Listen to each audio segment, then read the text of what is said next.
Firstly, thank you everyone for joining in for this excellent initiative. I must thank my co-chair, Harpreet ji, for taking this initiative. And obviously PCC for providing all of us this wonderful platform, for getting all our Punjabis together. Just a quick intro, we all know what the Punjabi Chambers of Commerce stand for, an opportunity for all within the community to come together and contribute constructively towards this initiative. Uh, in within a very short span, PCCA is global, and communities from across US, Canada, Europe, and India are joining together and contributing positively. Mumbai chapter, I'm one of the co-chairs, Harvinder Butharu, along with Harpreet ji. And thank you for getting Colonel Singh sir and Amit ji together on this wonderful topic, on the burning topic that we have today. Right. So today's moderator, Harpreet ji, I'll hand over to her to take this initiative, to take this discussion forth and inspire and educate all of us who are joining this for this discussion. Thank you.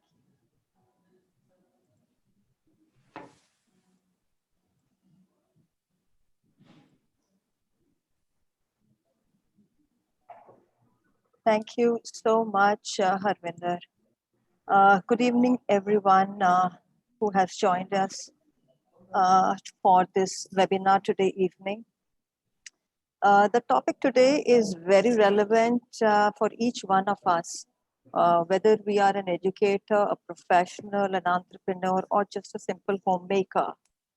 To help us decode this WhatsApp latest privacy policy, which probably is hampering all our brains and chewing up all our conversations that we are having, I have two very eminent guests with me, Colonel Inderjeet and Mr. Amit Dubey. Just to give you a little background about Colonel Inderjeet Singh, he's Chief Cyber Security Officer with Abara Technology Private Limited. He has been an ex-army officer and is, of course, a decorated one. He has been working extensively on the disruptive technologies in the cybersecurity space.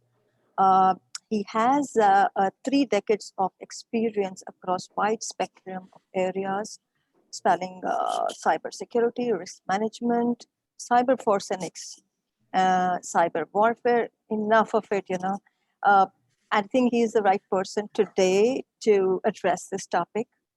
Along with him, I have Amit Dubey. He's a national security expert. He's a crime investigator, so probably he'll lend us the inside view of a lot of questions that I have for him as well. He is doing presently the hidden files on Red FM. So anyone who's a radio buff can actually log into the radio and listen to his hidden files. He's an ex-IITian like Colonel Saab. And of course, he is also a decorated cybersecurity expert with us. So not taking too much of your time, I have stolen this from Colonel Inderjeet. All credits to him for this particular picture. And this we have all been seeing across boards in our houses. Every time we are talking about this. So having said that, and now that the tone is set, before I start, any of the attendees here who has any questions, I'll request you guys to put your questions in the chat box, and I would be just taking a peep into it from time to time and asking my panelists here to answer those questions. So let's decode. So I am going to, not share my screen anymore. Just give me a second.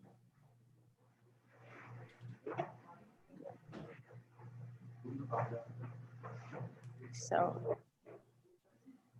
all right. Colonel Inderjeet, the first question to you. I want you to tell us what is this new policy all about, because we are naive about it. And what is the problem with it? Why is talking about it? Right. Just to give you a perspective, I think let me share it. I think make it more interactive that way rather than who's Yes. talking. I'll just share my screen. Right? Yes. So I made a couple of slides. I think that will be interesting, and it can be some takeaways which you'll always looking for. Thank And thanks, the Punjabi Society. It's really a pleasure to be, though I'm a Punjabi, but unfortunately I'm not there. But would always be part of all the communities to drive and take the Punjabis forward. So that's really the best part which I see.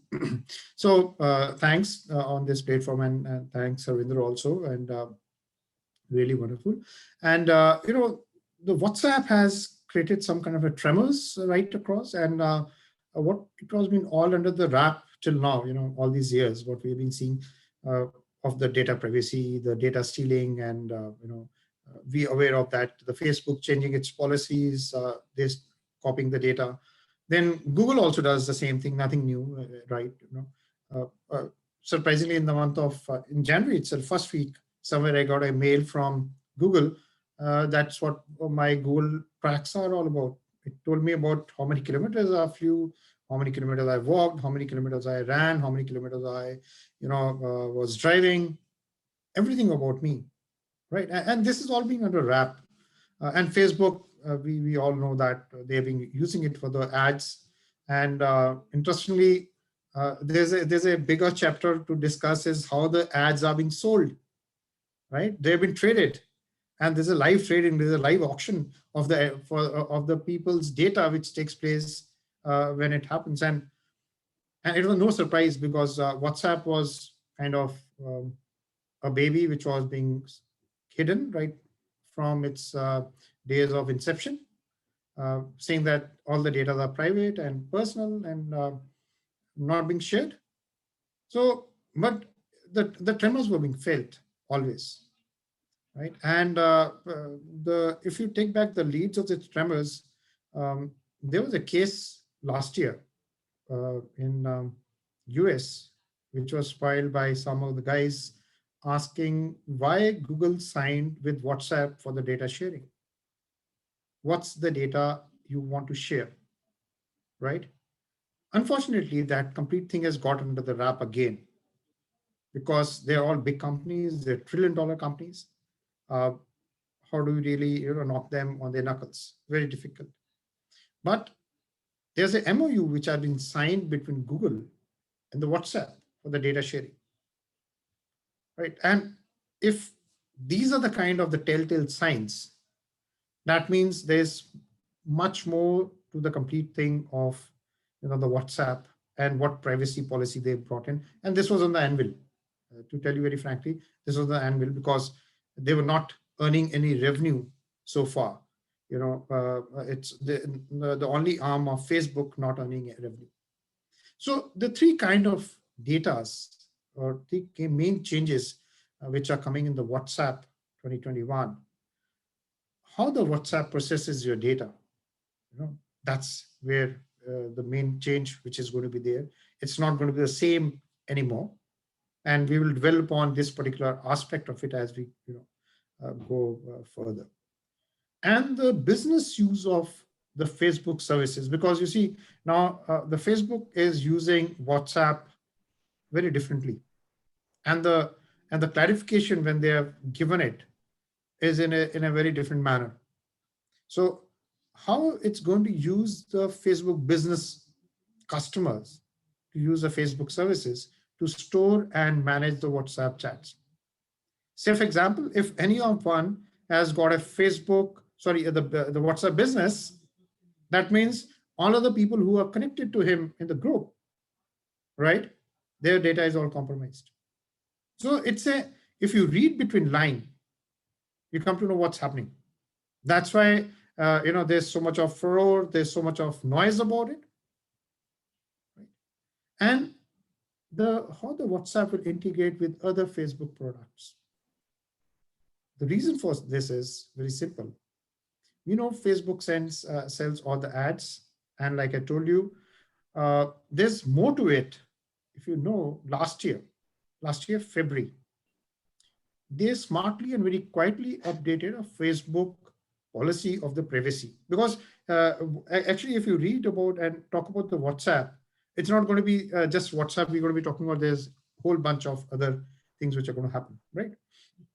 Now, Facebook changed its policy of your app usage, right? And it says that even if you're not using your application, we're going to take your data. And what are they going to use the data for? It's simple. We want to know your offline activities. And based on the offline activity, we actually create a complete profile of a person to give the advertisements, the songs, the videos, right?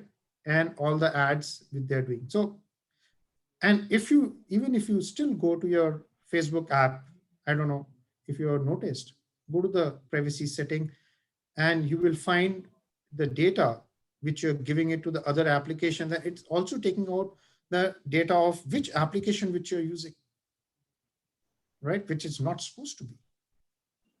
So only thing which was left out was the WhatsApp, and they did this, and that's why this noise all about. So these are the kind of changes which we are actually going to be seeing in times to come. And I will only say one slide here, one pic, which is very interesting.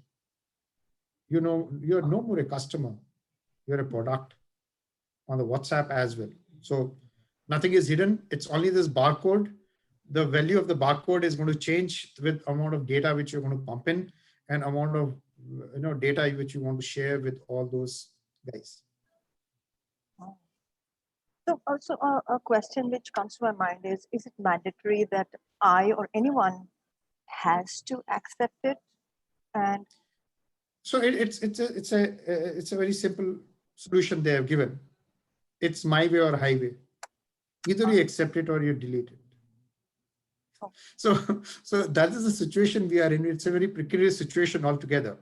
yeah. So if you don't accept it, 8th of Feb, your thing goes off. Now they are shifted to May 15th. There's nothing is going to change May 15th. It's only that we're not going to do it right now. It's going to be just another 2-3 months. So but what is going to happen in that also? Even if you delete that account, you say you don't want a WhatsApp anymore. Your data, what you're there, is always going to be live. Okay, it's only your account you're not able to access. Even in the case of the Facebook, that happens.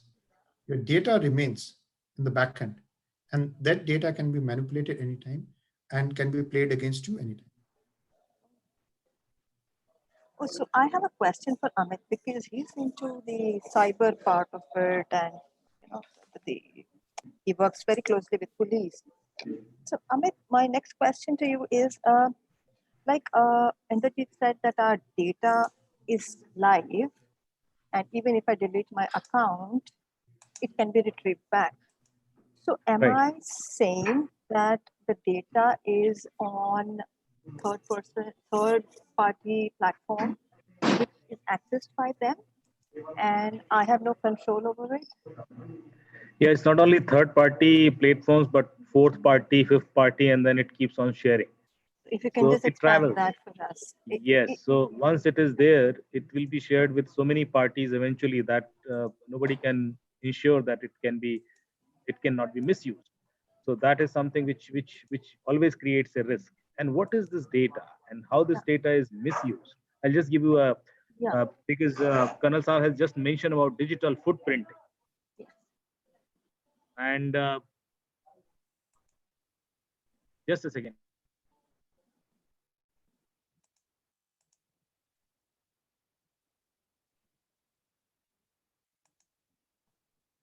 So I'll just show you something on my screen, and then you will understand the value of your data. Yeah. Sharing the screen, if you can see it, please confirm.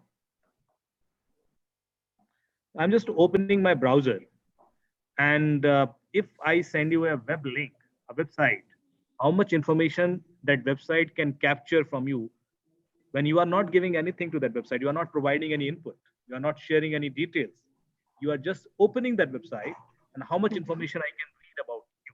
You can just go through this link. You can try it on your own browser as well. So it creates a web key. I'll tell you about this web key. Location, of course. So your exact IP address and geolocation, your operating system, your browser versions and all, then what all the hardware you are using, your CPUs and battery backup, it is 100% charge and all.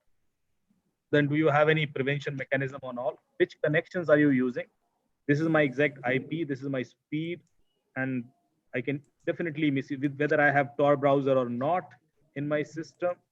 Then it can also tell me how many social media account I have already logged in. I'm logged into Google, Facebook, or a blogging site. So just by opening a URL, you would know so many details, and then keeps on like capturing these details. Clickjacking, whether I'm vulnerable to a very, very well-known vulnerability, which is called clickjacking, through which the website can fetch more details about my activities from my browser. And that is, so here it says like Google Plus fixed the bug, but Facebook clickjacking seems to work again. So Facebook is able to do that activity with me. Autofill phishing, I'm vulnerable to that or not. Then gyroscope, if I'm using mobile phone, then So, what is my... so that brings me to another level of excitement, that Facebook and Instagram, they're connected. Yeah. So do you Yeah. think everything gets sucked out now? WhatsApp, Facebook, Instagram, three of them are together. Do you think all my data, all my pictures, everything gets sucked out? Actually, yes. So we need to understand about this from the data privacy perspective, because when Instagram was created, it has a different data privacy policy. When Facebook was created, it had a different privacy policy, and WhatsApp, definitely our expectation from WhatsApp is different. But when they integrate these all platforms together, and this data is shared across platforms, even if it is metadata, that creates lots of complications, because then the same privacy policy will not be applicable, because anyway they are exchanging this data between these two applications. So Facebook and Instagram, their chat messengers are already integrated. You can send messages from your Instagram account to someone on his or her Facebook account, and or vice versa. Right now WhatsApp is not integrated, but they have a plan. They have a plan to integrate WhatsApp with the Facebook messengers as well, because they are anyway integrating it with different business chat messaging apps. So the data will go across these platforms, and to ensure the same data privacy policy when this integration will happen is a challenge. This creates risk. So are you saying that even I will be looking at advertisements on my WhatsApp like I do it on my Facebook or any other social media? Having advertisement is the simplest thing. Actually, it will not Okay. happen. They will not show you the advertisement. Okay. And you can take this example that Google does not show you any advertisement per se in most of these their applications, but they are the biggest earner through you. They earn through your data. So So are you how do trying they to earn? say that WhatsApp is going to earn through me?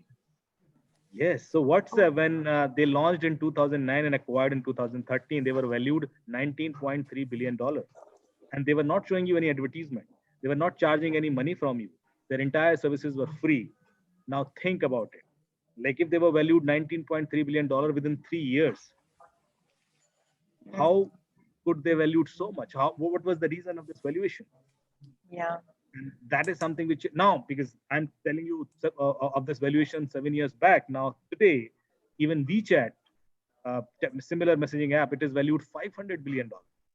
They are also offering free chat messaging service. TikTok, they are valued $100 billion. So you need to understand the valuation of these companies, because they don't want to show you advertisement. They don't want to actually give you charge you directly from you, but rather they want to capture more and more data, and then profiling you and then making money through it. Right. So my next question to Colonel Saab, is this policy only for India or it's going global? So when you talk of the policy perspective, they have different set of or the barometers for different countries. When it comes to Europe, their implementation is different because they are guided by the GDPR, and they are very scared of GDPR. And this is what they're trying to exploit. And if you have been able to read through the lines of the IT minister, like we're in the process of signing the data privacy law. And this policy coming into India just before the data privacy law is a kind of a, raising the eyebrows. So WhatsApp very well knows that it's got 400 million, users who are there. And to churn the data and take the data out before the data privacy law comes in, is the best thing to do. So they're trying to exploit these kind of situations altogether. And if you read through the questionnaire which has been given by the minister, by the IT ministry, it's very clear that they're trying. This policy had something in mind at the back end, where they're trying to circumvent before the data privacy law comes in. And of course, as regards the EU is concerned, when I said they've been had in 2016, they've been charged, 2017, they've been fined, they have paid almost $110 million they paid, right? And the kind of rules which they're following in Europe, the regulators are very smart, the regulators are very tight there. That's why the implementation is different in Europe as compared to India. So there is a discrimination that is happening. Yeah, the that's way right. they are managing their bigger customer countries, right? Right. That's right. All right. So again, my next question is to Amit. Amit, now that the chats and the messages we just understood that even if you delete your account or you don't sign up the agreement, the data remains live. Now, if there is something that needs to be retrieved by the police or something like that has happened, so is it possible for police to retrieve the past data into crimes and things like that? I think from data perspective, it is not that straightforward and it is not that easy, and it is to some extent is not possible because right now, whatever the current policy says, they are not keeping your data on their servers. It is still end-to-end encrypted. The level of security is same.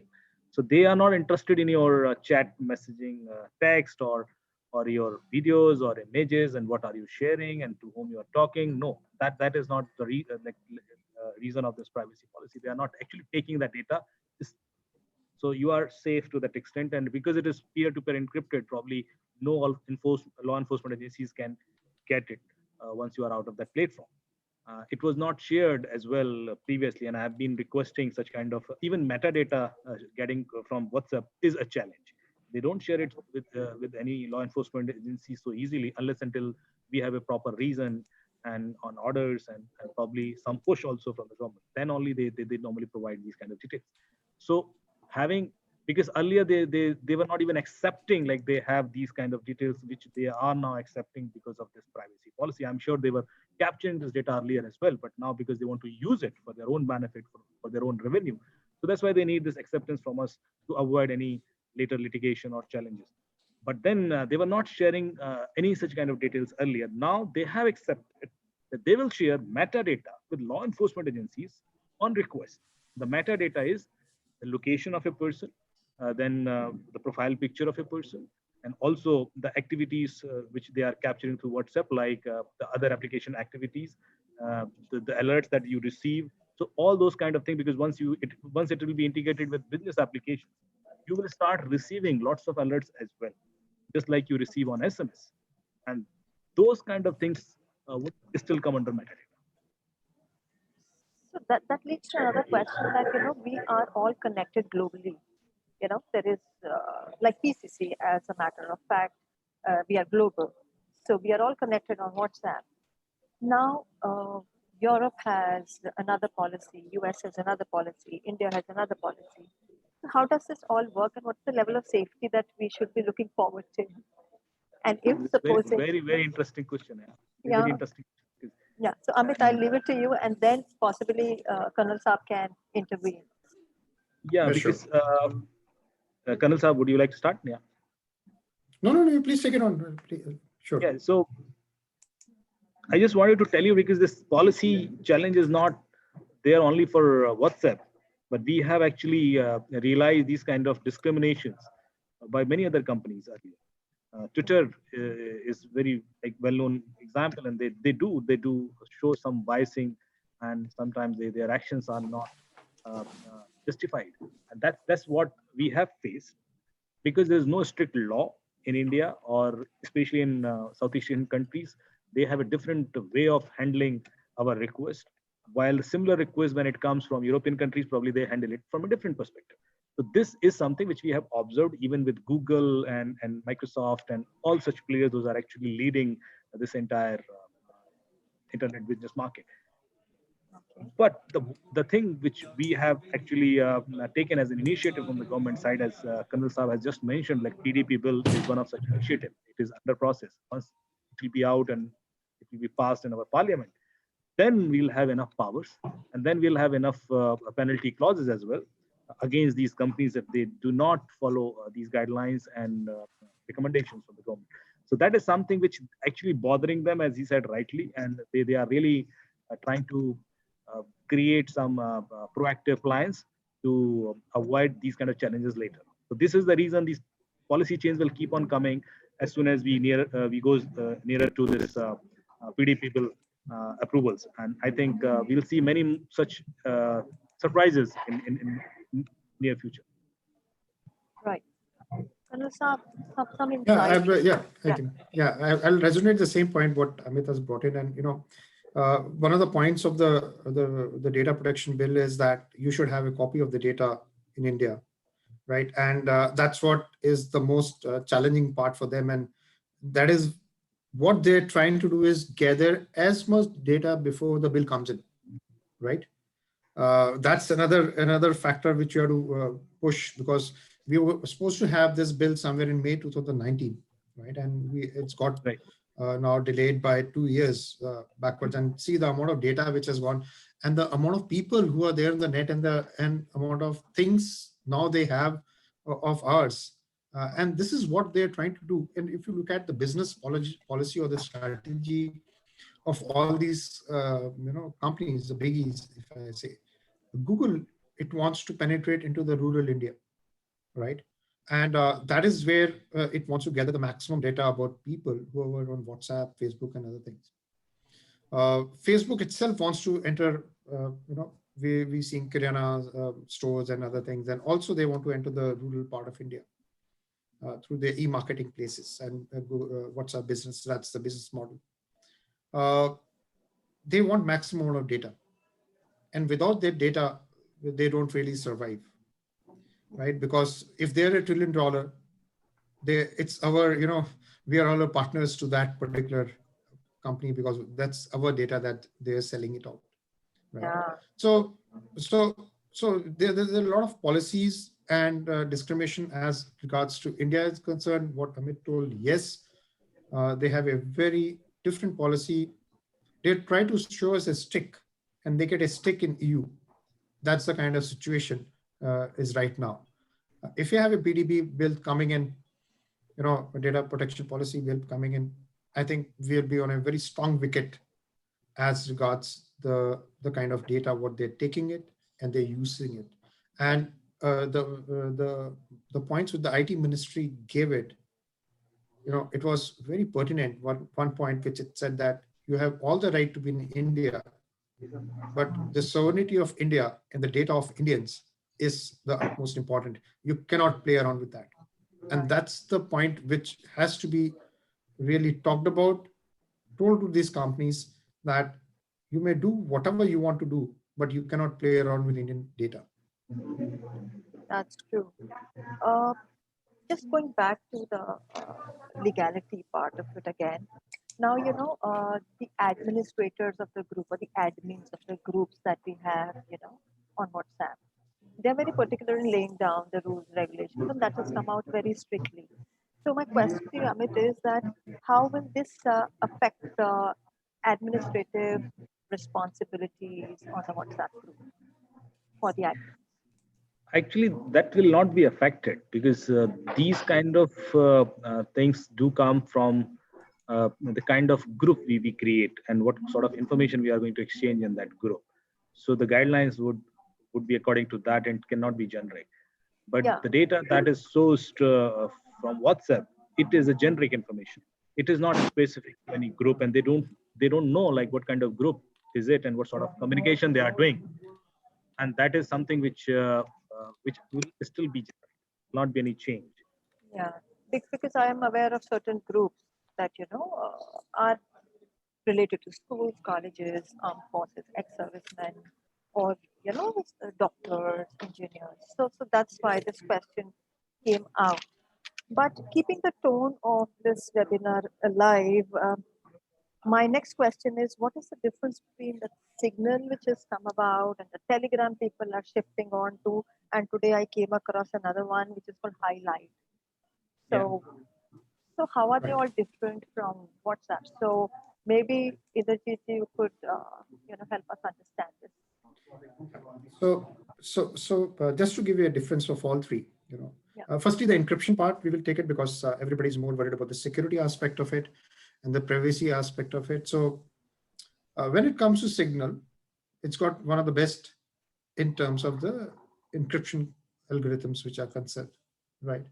They are kind of peer-to-peer, number one. Secondly, the messages which are there, they're purging after some time. They have a kind of a methodology where the message delete. Though WhatsApp also has got that, but they've got a very firm on the data, and they're not taking the information like what WhatsApp is taking it, right? It's bare-bone information which is actually being shared with them. There is no information for the advertisements which is actually going in for the signals part of it. And this is, to give you a perspective, this was started by one of the co-founders of WhatsApp itself, and he's the one who started, and it's a non-profit organization. And that's why, unfortunately, when the number of people who went on to the Signal servers were getting down, right? So that's the kind of Signal what we have. It's a pretty good as a platform number kind of thing. Telegram. So you recommend that? So I will come to cut the story short. I will cut the story short. If you are, if you are a person with very confidential information, you need to talk, use Signal. If you want to have a larger groups and want to have a communication with them with the archival data, go to the Telegram, right? So that's another platform which is very good on those kind of very groups, data sharing. They give you end-to-end encryption. If you want to have a very secretive chat, you can do that. So it's another one because they also take very less amount of data of yours. And third is the number which goes is the WhatsApp, which takes the maximum amount of data, right? And they're openly committing that we are going to use their data. So that is how all three are right now. So Amit, do you apprehend or do you think that there would be many platforms like these that would be coming in, because all these software and the app developers are sitting back at home, and probably it could be a business venture for them? Actually, there are already many platforms. There are already many options, but then not each and every platform get that sort of success which Telegram, Signal, and WhatsApp has actually enjoyed. WhatsApp was the first one pioneered, and that's why they were actually, they had a exponential growth initially, and then they got this competition very late. I think Signal was launched in 2017, 18 sometime, or then Telegram. So these competitors are actually, they started very late. So WhatsApp has some leverage, and they have actually enjoyed that. Now today, as Colonel Saab has said rightly, because Signal is open source, Signal is developed through a community. It has its own limitations and it has some benefits as well. They are not taking data from you, but then they will have challenges in updating their software fast. If there's any security issue, probably they cannot release a patch so quickly like WhatsApp or Telegram can do, because they have a full-fledged team for that. Then Telegram has is issue like when we share any video or image over Telegram, it is not changed. It's not changed in the sense WhatsApp normally reduces the resolution of your video, and they resize that video or images. So sometimes when we want to do some forensics, it is very difficult to reach to the real source of that information. But on Telegram, it is possible because they don't do any change. So any information which is generated, it is passed as it is without making any changes in it. So there are some advantages over Telegram, Signal, and WhatsApp. But if we know all these values, I think we can consciously take a decision as he, I think, recommended rightly, that if we need to make some private and very personal communication, I think I would prefer Signal. But then Telegram, if suppose I am somebody asks me to record a video and send me quickly, I will not send it on WhatsApp, but rather I prefer Telegram because it will go in high resolution. So you need to select a platform for that, which is a problem. Yeah, so that brings another question, that WhatsApp gives me a privilege of having 8 callers on one call, video call. So how do you find the other platforms supporting that and the safety aspect of it? I'll give you one more interesting comparison. WhatsApp, initially it had only, like, you can have WhatsApp only on one device, Yes. and then you can access it through web.whatsapp.com, through browser, and you can sync your data with your laptop and device. But then recently, WhatsApp has launched their beta version where they are supporting 5 devices parallelly. So you can have same WhatsApp on 5 different devices, and they all will be synced. Now, there is no such limitation on Telegram. You can have any number of devices. You can use Telegram on all of them. Though Signal is still restricted to one, but then there are such kind of interesting differences. So with that we should know. And as you said rightly, you pointed out which feature. I just forgot. Sorry. Yeah, it was the video calling. 8 people Video on calling, a call multiple together. people. Multiple people on the call. So what happens to that data? So the calls get recorded? No, calls will never be recorded, and as per their policy, and because it is still end-to-end encrypted, and the server is just used to route that call across various people. But then I think they may be interested to your behavior. For example, how many video calls do you make, or how many audio calls do you make, may not be interested to whom you are talking to. But then this data itself is very valuable, like whether you do too many video calls or audio calls or group calls or single calls, or you change your location when you are making these calls, when you are at home, how many calls do you make, or when you are at office. So all this is metadata, which What is interesting is that, I was reading about a note from Colonel Zha. How is this linked to the AI and the MI? Artificial intelligence. Yeah, so if you could put some light on that. See, I think you are. Yeah, please, sir. Sorry, sir. Yeah, please continue. No. I know these guys are excited about it. My questions are such. Please continue, Amit. No, sorry, sir. Sorry. you please. No. Please continue. No. And then I'll continue after that. No. We Okay, so I was actually, it reminded me something, so that's why I wanted to quickly answer that. Actually, I always like to start my session with a note. It says that I would love to change this world, but they won't give me the source code.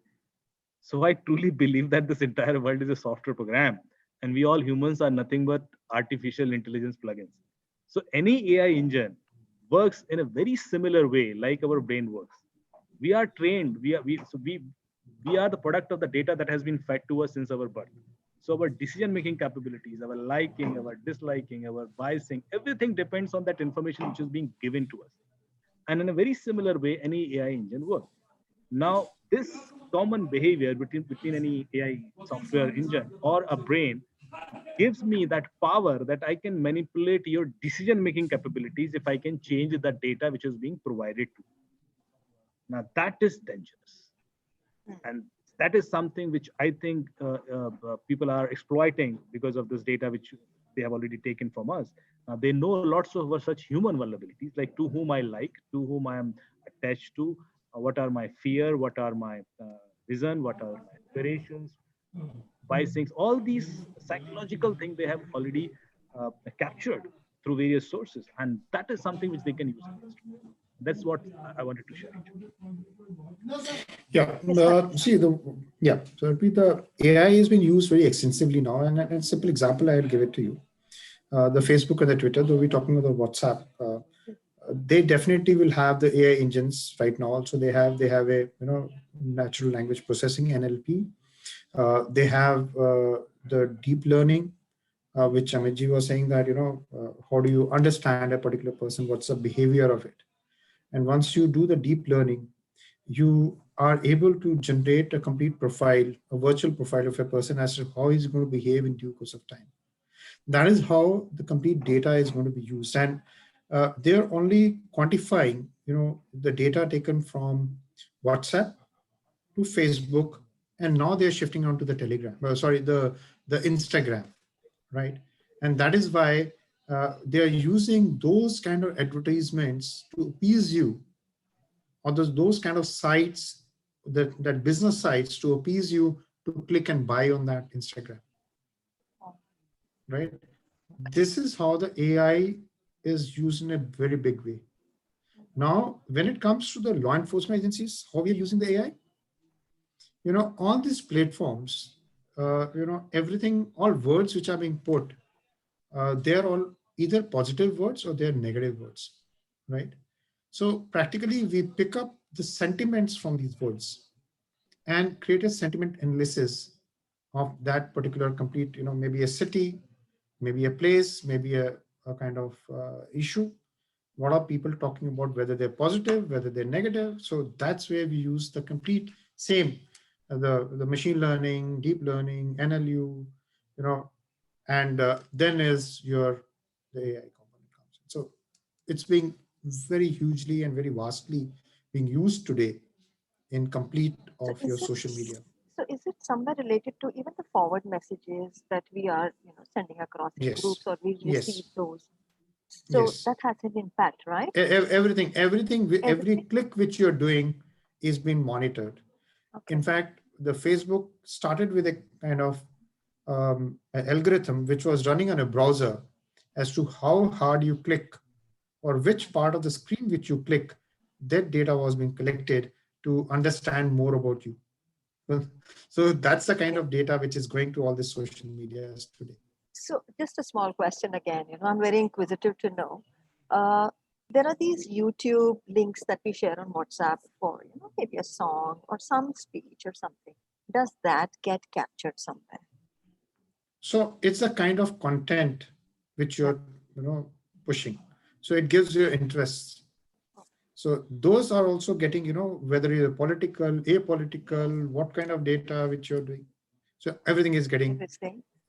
Okay. Monitored. There is a question in our attendees, amongst our attendees here. The person says that how can we save our data which is already there, which we already shared? So how do we save that? So if Amit, you could help us with that on WhatsApp. This is what So I think we need to understand this problem from a broader perspective. WhatsApp is not the only application or player who is getting our data. There are on an average 70 plus applications. Those are continuously capturing similar kind of information from our device. And many of these applications are like we never bother to uninstall. Whether it is Truecaller, whether it is even Facebook, Twitter, Instagram, or House Party or Ludo. If you know, like Ludo King is a game which captures your voice samples. His voice samples. Why should we give our voice samples to Ludo King? All these things are already there, and we are worried for the data which WhatsApp is capturing. So there are applications those have captured much more sensitive data from us, and that is already there out. Either it is available with multi-parties or it is on sale on dark web. So all these things are there. So we should not bother about the data which is already there. I think the thing which we can do is to make our security settings consciously find out not to install those applications, or even if we need to install it, keep settings like that. Like you can disable all these access to most of these applications. Don't give camera, microphone, phone book, or your memory access to those applications. Those are unnecessarily taking it. And, or if you need to use it temporarily, please do this temporarily and uninstall it. But we need to do it consciously so that in future we can be protected. Otherwise, the data which is already there, it is not with a single party. And if it is not with a single party, it's very difficult to get any sort of assurance that it will be removed. There is one question. This is particularly from my side. I'm excited about it. Any safety that the teenagers and the young adults need to take while being on WhatsApp that you would recommend for them?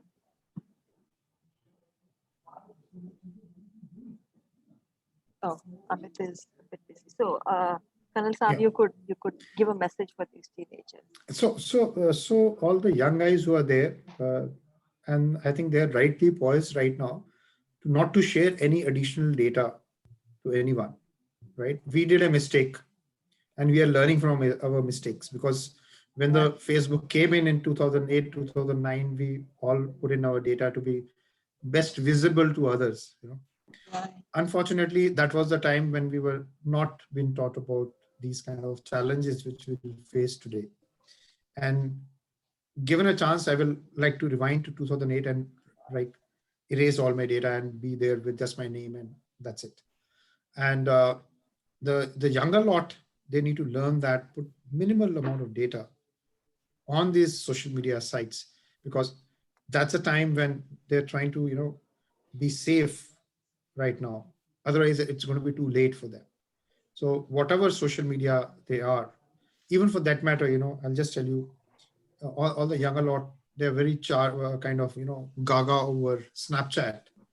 And the USP of Snapchat is that you only see the photograph once and it goes. But that's never the case. The data, the photograph once clicked is always there in their database and is always alive and surviving. And that's how they really work, right? So you really need to understand, just by, getting onto any app and just installing it and sharing all what you have, it's really going to be very counterproductive in due course of time. So avoid that. That's a great insight. Amit, there's a question from the panelist based on this data. He says, if we erase all our data, is it possible to retrieve the information? So Yes, I presume yes. it is for the WhatsApp. It is possible to retrieve all erased data because especially when it is in the device, you can retrieve it from the device also. And if you are deleting anything on the cloud, it is not deleted. It is just delisted. So any delisting thing is not removed from that place. It is just may not be like available for you, but it is still available to different sort of AI engines, which those are actually built on that sort of data point. So nothing will be deleted permanently, which is there in Google's terms and conditions and privacy policy. It may be inaccessible to you or to law enforcement, but it will be there. It will be. So I think I've answered, panelists have answered these questions.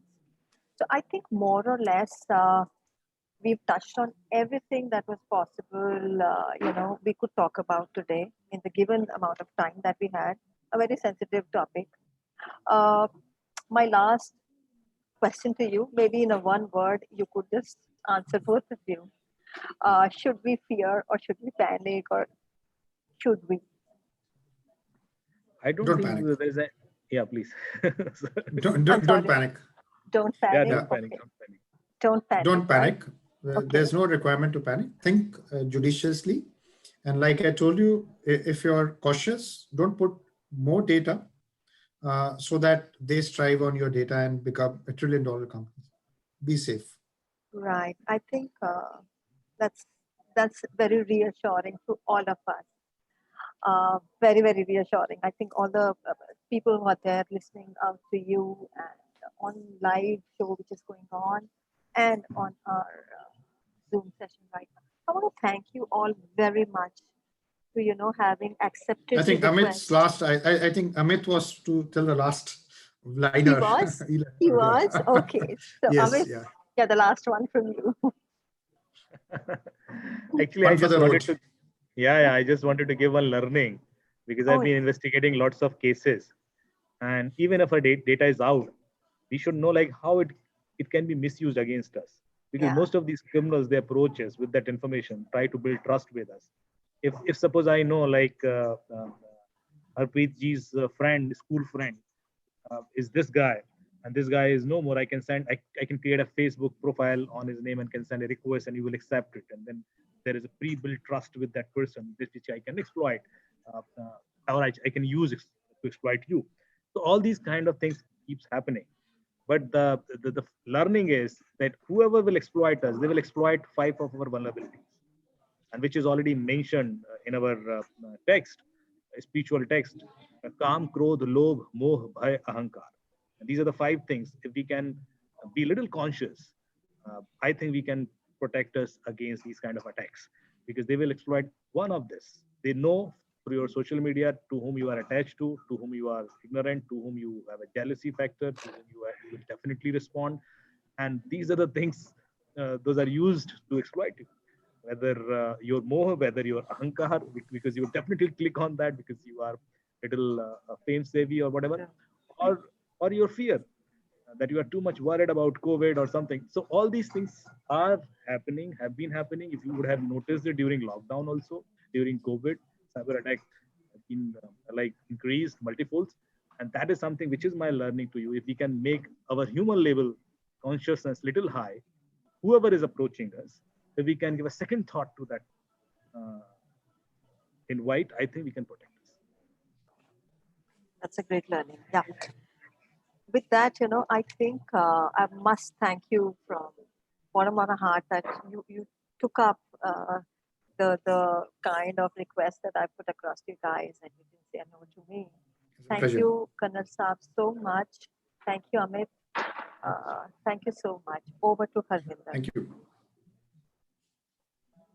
These were eye opener, actually. The kind of points that were put forth, superb. I mean, it's not just for the new generation to take care of their data and their personal life, but I think it's for every one of us how to be much more sensitive in the social media, what to say, what not to, and how to secure ourselves and our future as well. So this is really, thank you, Amitji, thank you, Colonel Sir, and thank you, Harpreet for moderating this. And above all, thank you to PCC for providing all of us this platform. And thank you for the members who joined in and made this event a success. Thank you so much. Thank you. It's a pleasure to be with you, all of you, and sharing our thoughts and very pertinent and very thought-provoking things. We cannot do with our data being sold all across, right? So that's it. Thanks. It's a pleasure discussing, and thanks everyone. Thank you so much, Punjabi Chamber of Commerce, and thanks for having me here. It was lovely interacting with you all, and I hope it was useful. Thanks for sharing panel with Colonel Sir, though we keep meeting during our CBI training programs. So yeah. Thank you so much. Thank you. Have a great day. Bye-bye. Bye. Yeah. Thank you.